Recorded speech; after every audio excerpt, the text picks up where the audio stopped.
Hey guys, so I figured you may be missing The War That Saved My Life, the book we were reading a couple chapters a day.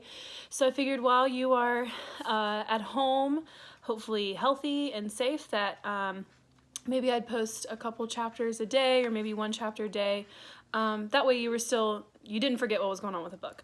So the last time we read, Susan took Ada back to Dr. Graham, and they discovered that she would need her mom's permission for the surgery, and she ended the chapter by writing to Ma'am asking her to fix her. So, chapter 34. I waited for a reply. Twice a day the postman dropped letters through the slot on the front door. Twice a day I went to look. Susan said it would take at least 2 days for the letter to get to London and 2 days for an answer to come back to us, but 10 days passed and still there was nothing. I bet they aren't delivering letters in London, Jamie said, because of the war. I could tell by the look on Susan's face she didn't think that was true. On the 12th day, a letter I recognized fell at my feet. My own. Return to sender was scrawled across it. No longer at this address. She's moved, Susan said, turning the unopened envelope over in her hands. She lives somewhere else now. Susan said perhaps Ma'am had a new job and had moved to be closer to it. She said perhaps the government had requisitioned our flat. She said there were a number of reasons that Ma'am might have moved that didn't mean she'd abandon us, and she, Susan, would make inquiries through the WVS. Someone in London was bound to know where Ma'am had gone. What happens to us? Jamie asked, wide-eyed. You stay with me, Susan said, just like you do now. Your Ma'am knows where you are. She knows you're safe. What happens when the war's over? Susan took a deep breath. Your Ma'am will come and get you. What if she doesn't? Jamie insisted. Don't worry, Susan said. I'll make sure someone always takes care of you. I'll take care of him, I said, suddenly furious. I took care of him before, not Ma'am. I hated, even in my head, I still couldn't say I hated Ma'am, even now. If I could get my foot fixed, maybe she'd be different. Maybe she'd love me. Maybe she would. You did a good job taking care of Jamie, Susan said, but it was a big job, and you shouldn't have to do it. So now you can relax. I can take care of you. You shouldn't have to fight so hard. She couldn't take care of me. She talked about fixing my foot, but she couldn't do it, not really. It was all just lies, and I wanted my foot fixed so badly. I was tired of it hurting. I wanted to be like a normal person. I wanted to walk without crutches, and I wanted to go to school, and I wanted to wear shoes on both feet. I never wanted to be locked up again. I hated crying, but I couldn't help it. I sat on the sofa and sobbed. Susan held me to her. I know, she said. I'm so sorry. I know. She stroked my hair. If it was emergency surgery, she said, if you broke your leg or if your life was in danger, I could give permission for that. But this is a big operation, and it is elective. You can survive without it. I can't give permission. I've asked the WVS, and I've consulted a lawyer, and without your Ma'am's permission, we can't have it done. I'm so sorry. We'll keep looking for her. We'll find her. I don't want to just survive, I said. I know, Susan said, so you'll have to figure out how to make that happen without fixing your foot. It's hard, she said, but that's the truth. The winter turned fierce. Snow drifted over the fields and made it impossible for Butter to climb our hill. Even the ride to Fred's was so wretchedly cold, I dreaded it. I went every day now for afternoon feed because the winter work was too much for Fred. He didn't watch me ride. It was far too cold for that. I put Butter in a stall and did chores with Fred as fast as possible and then rode home. Water froze in the troughs. The horses ate mountains of hay. It's getting to be too much for you, Susan said, when I came home with my toes and fingers numb, shivering so hard I couldn't stop. If Fred can't manage, Lady Thornton will have to hire someone to help him, war or no war. It's not too much for me, I said, I promise.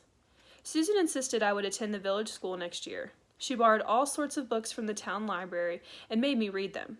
If I couldn't read a word, I was supposed to ask her what it meant. The more I read, the less I had to ask. She started me on math and history, too. Our days went like this. Susan woke us in the dark and cold. We washed up and dressed as quickly as we could. Downstairs, Jamie tended the fire in the living room while Susan worked the range. I went out to give Butter hay. After breakfast, Jamie washed the dishes by himself while Susan and I took the blackouts down. Then we had housework, reading, and sewing. Jamie played with Bovril on the rug. Lunch, school for Jamie, shopping for Susan, me helping Fred. More chores, then dinner. Susan would read out loud while she massaged my bad foot, and then we went to sleep under the mountain of blankets Susan had piled on our bed. Susan looked horrified when the first chilblains appeared on my bad foot. I shrugged. I always get them, I said. She shook her head at me and consulted Fred.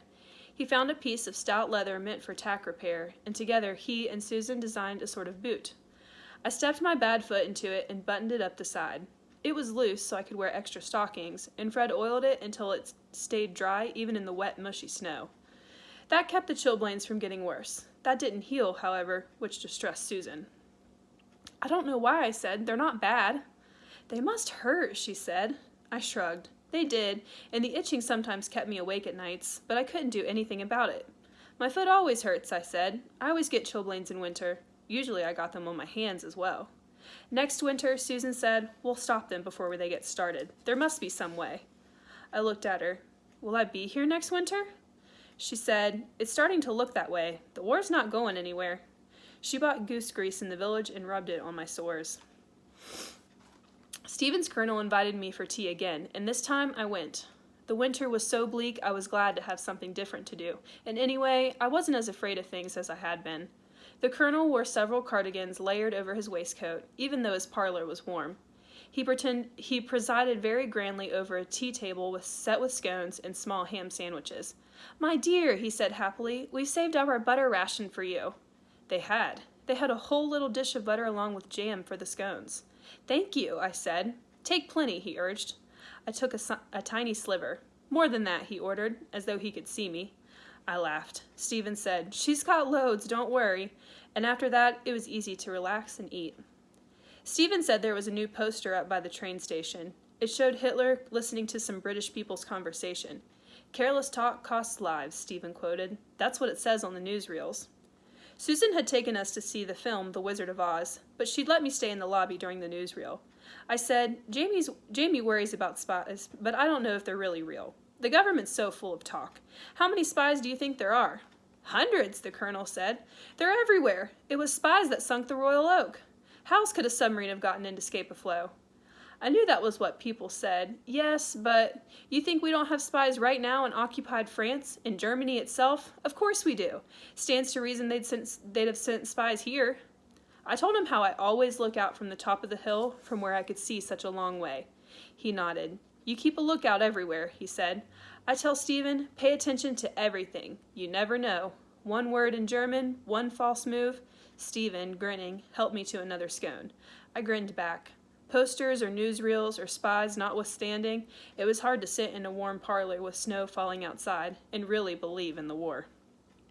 But by the end of January, German U-boats had sunk 56 ships in that month alone. Most were cargo ships trying to bring food and supplies to England. In February, the Germans sunk another 51.